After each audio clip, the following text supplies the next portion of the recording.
오늘은 특별한 이야기를 들려드리려고 해요. 우리 주변에서 볼 수 있는 나이 들어 더욱 멋지게 사는 사람들의 이야기죠. 나이 들어 더욱 행복하게 사는 분들의 진솔한 이야기를 통해 우리도 함께 행복한 인생의 비밀을 찾아보면 어떨까요?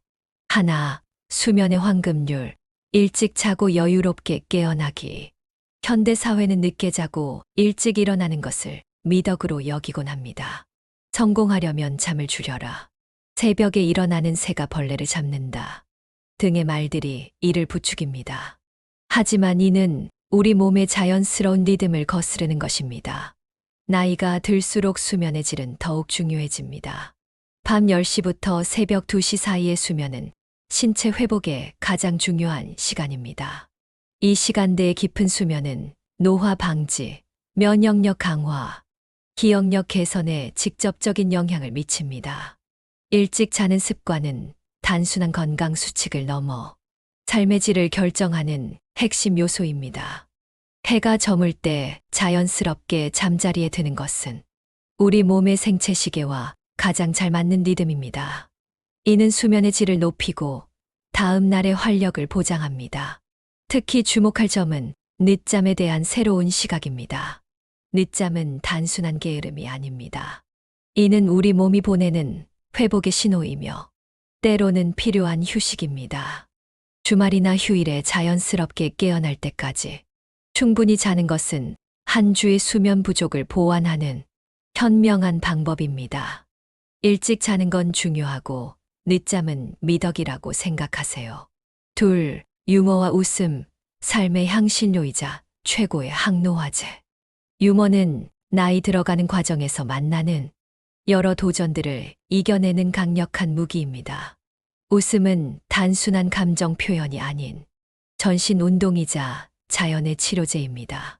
과학적 연구에 따르면 웃음은 스트레스 호르몬을 줄이고 면역력을 높이며 심장 건강을 개선하는 놀라운 효과가 있습니다. 일상에서 유머를 찾는 능력은 특별한 재능이 아닙니다. 이는 의식적인 훈련과 연습으로 길러질 수 있는 기술입니다. 아침에 거울을 보며 웃어보기, 코미디 프로그램 시청하기, 재미있는 이야기 나누기 등 작은 실천으로 시작할 수 있습니다. 나이가 들수록 우리는 종종 삶을 너무 진지하게 대하곤 합니다. 하지만 자신의 실수도 웃으며 받아들일 수 있는 여유, 힘든 상황에서도 유머를 잃지 않는 태도야말로 진정한 지혜입니다. 유머는 우리의 정신을 젊게 만들고 대인관계를 원활하게 하며 삶의 무게를 덜어주는 최고의 도구입니다. 더불어 유머는 뇌를 활성화하고 창의력을 높이는 효과도 있습니다. 웃음이 있는 대화는 더 오래 기억되며 유머러스한 상황은 문제 해결 능력을 향상시킵니다. 나이가 들수록 이러한 유머의 가치는 더욱 빛을 발합니다. 유머 감각이 살아있어 일상에서도 자주 웃으세요. 셋, 자녀의 선택 존중하기, 성숙한 사랑의 기술. 부모 자식 간의 관계는 나이가 들수록 더욱 복잡해질 수 있습니다. 자녀가 성인이 되어 자신만의 길을 걸으려 할 때 많은 부모들은 불안과 걱정으로 과도한 개입을 하게 됩니다. 하지만 진정한 부모의 사랑은 존중에서 시작됩니다. 자녀의 선택을 존중한다는 것은 단순히 그들의 결정을 수동적으로 받아들이는 것이 아닙니다. 이는 적극적인 신뢰의 표현이며 성숙한 사랑의 실천입니다. 자녀가 실수를 하더라도 그것은 그들의 성장 과정의 일부임을 이해해야 합니다. 특히 중요한 것은 조언과 간섭의 차이를 아는 것입니다. 조언은 자녀의 요청이 있을 때 또는 명백히 도움이 필요할 때 제공되어야 합니다. 반면 간섭은 부모의 불안이나 통제 욕구에서 비롯되는 경우가 많습니다. 현명한 부모는 이 둘의 차이를 명확히 인식하고 적절한 거리를 유지할 줄 압니다. 더불어 자녀의 성공과 실패를 자신의 것으로 여기지 않는 태도도 중요합니다. 각자의 인생은 독립적이며 부모의 꿈과 기대를 자녀에게 투영하는 것은 양쪽 모두에게 상처가 될 수 있습니다. 대신 자녀가 자신만의 길을 찾아갈 때 묵묵히 지지하고 응원하는 것이 진정한 부모의 역할입니다. 자식이 선택한 길을 존중하고 조언은 하되 간섭하지 마세요. 네, 주고받는 균형의 지혜. 오래된 나무 한 그루가 있었습니다. 봄이면 꽃을 피워 꿀벌들에게 꿀을 주고 여름이면 짙은 그늘을 만들어 사람들에게 쉼터를 주었죠. 가을이면 열매를 내어주고 겨울이면 떨어진 잎으로 땅을 살찌웠습니다. 하지만 나무도 혼자서는 살 수 없었습니다. 땅에서 물과 영양분을 받고 새들에게서 씨앗을 퍼뜨리는 도움을 받았죠. 벌들은 꽃가루 바지를 도왔고 바람은 가지를 흔들어 나무를 더 강하게 만들었습니다. 우리의 삶도 이 나무처럼 주고받는 균형 속에서 아름다워집니다. 항상 주기만 하는 샘물은 결국 마르고 받기만 하는 웅덩이는 결국 썩기 마련입니다. 특히 나이가 들수록 우리는 주는 것에만 익숙해집니다. 자녀들에게, 손주들에게, 이웃들에게. 하지만 때로는 도움을 받는 것도, 사랑을 받는 것도 필요합니다. 그것이 관계를 더 깊고 풍요롭게 만드는 비결입니다. 주는 것만큼 받는 것도 중요하게 생각하세요. 5. 마음을 열어 감정을 표현하는 용기. 깊은 산속 작은 샘물이 있었습니다. 처음에는 조그맣게 흘러나오던 물줄기가 더 많은 물을 품고 있었지만 바위에 막혀 모두 흘러나오지 못했습니다. 시간이 지나자 샘은 점점 탁해지고 말랐습니다. 어느 날 작은 지진이 났고 바위가 살짝 움직였습니다. 그러자 샘물은 마침내 오랫동안 품고 있던 물을 쏟아낼 수 있었습니다. 맑고 깨끗한 물이 흘러나왔고 주변에는 꽃들이 피어나기 시작했습니다. 우리의 감정도 이 샘물과 같습니다. 너무 오래 감정을 억누르면 마음이 탁해지고 메말라 갑니다. 기쁨도 슬픔도 때로는 분노도 적절히 표현할 줄 알아야 합니다. 나 요즘 많이 외로워. 그동안 정말 미안해. 내가 실수했네. 이런 솔직한 말들이 우리의 관계를 더 깊게 만듭니다. 나이 들수록 우리는 감정 표현을 자제하려 하지만 오히려 더 솔직해질 필요가 있습니다. 필요할 땐 자신의 감정을 솔직하게 표현하세요. 6. 일상의 작은 변화가 주는 기쁨. 오래된 정원에 매일 같은 시간에 찾아오는 새가 있었습니다. 늘 같은 나뭇가지에 앉아 같은 모이를 먹고 같은 노래를 부르곤 했죠. 어느 날 강한 바람이 불어 나뭇가지가 부러졌습니다.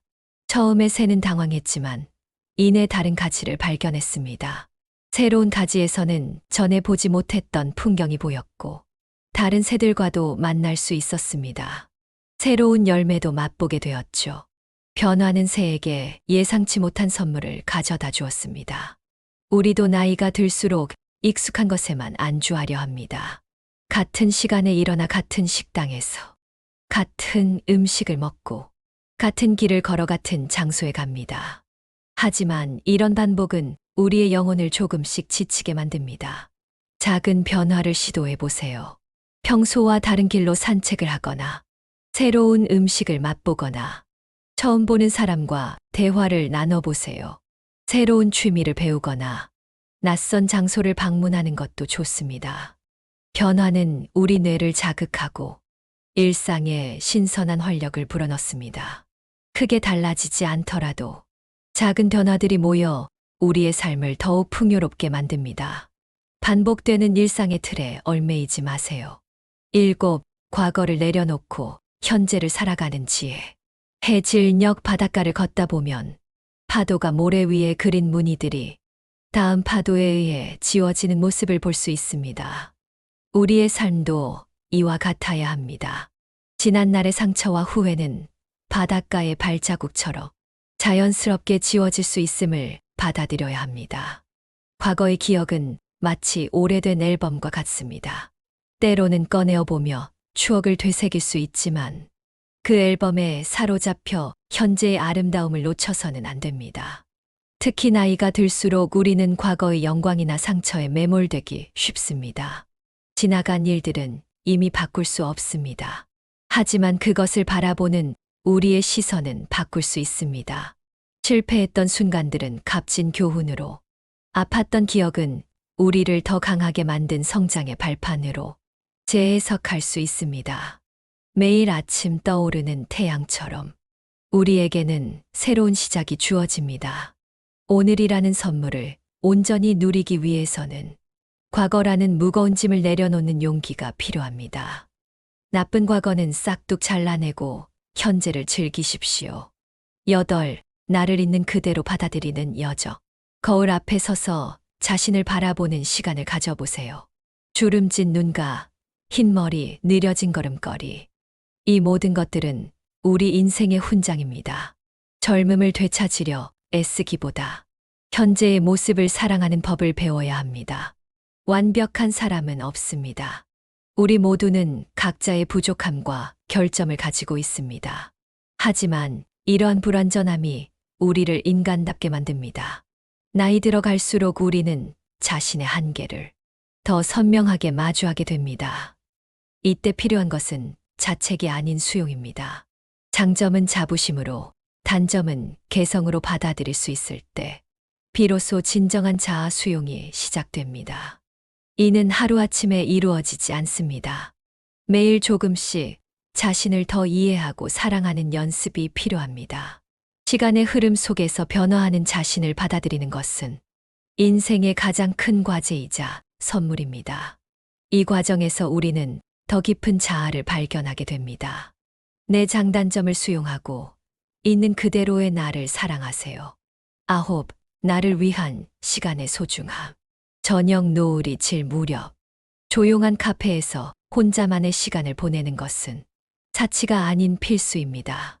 평생을 가족과 타인을 위해 살아온 우리에게 나를 위한 시간은 영혼의 산소와도 같습니다. 자녀를 위한 희생이 미덕이라 배워온 세대에게 자신을 위한 투자는 때로 죄책감을 동반합니다. 하지만 텅 빈 컵으로는 누구에게도 물을 따라줄 수 없습니다. 나를 채우는 시간은 결국 사랑하는 이들에게도 더 풍성한 사랑을 나눌 수 있게 만듭니다. 취미 생활, 여행, 독서, 운동. 이런 활동들은 단순한 시간 때우기가 아닙니다. 이는 우리의 영혼을 살찌우고 마음의 근육을 키우는 소중한 투자입니다. 하루에 단 30분이라도 온전히 나를 위한 시간을 가져보세요.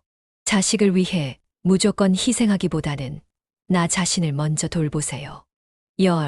비교하지 않는 삶의 평화. 늦은 가을, 정원의 꽃들은 저마다 다른 시기에 피고 집니다. 어떤 꽃은 이미 지고 어떤 꽃은 아직 봉오리입니다. 하지만 그 어느 꽃도 서두르거나 비교하지 않습니다. 우리의 인생도 이와 같아야 합니다. 타인의 성공과 자신을 비교하는 순간 우리는 평화를 잃게 됩니다. 각자의 인생은 다른 속도와 리듬으로 흘러갑니다. 남보다 늦게 시작했다고 또는 덜 이루었다고 자책할 필요가 없습니다. 부러움과 자랑은 동전의 양면과 같습니다. 남의 것을 부러워하는 마음도 자신의 것을 과시하려는 마음도 결국은 불안에서 비롯됩니다. 진정한 평화는 자신의 길을 묵묵히 걸어갈 때 찾아옵니다. 인생은 마라톤이 아닌 산책입니다. 경쟁하며 달려가야 할 길이 아니라 자신만의 속도로 즐기며 걸어가야 할 여정입니다. 이 여정에서 가장 중요한 것은 남과의 비교가 아닌 어제의 나와 오늘의 내가 나누는 작은 대화입니다. 남을 부러워하거나 함부로 자랑하지 마세요. 과거에서 자유로워지고 현재의 나를 사랑하며 나를 위한 시간을 가지고 비교하지 않는 삶을 살아갈 때 우리는 진정한 행복을 발견할 수 있다고. 이는 단순한 조언이 아닌 삶의 깊은 진리입니다.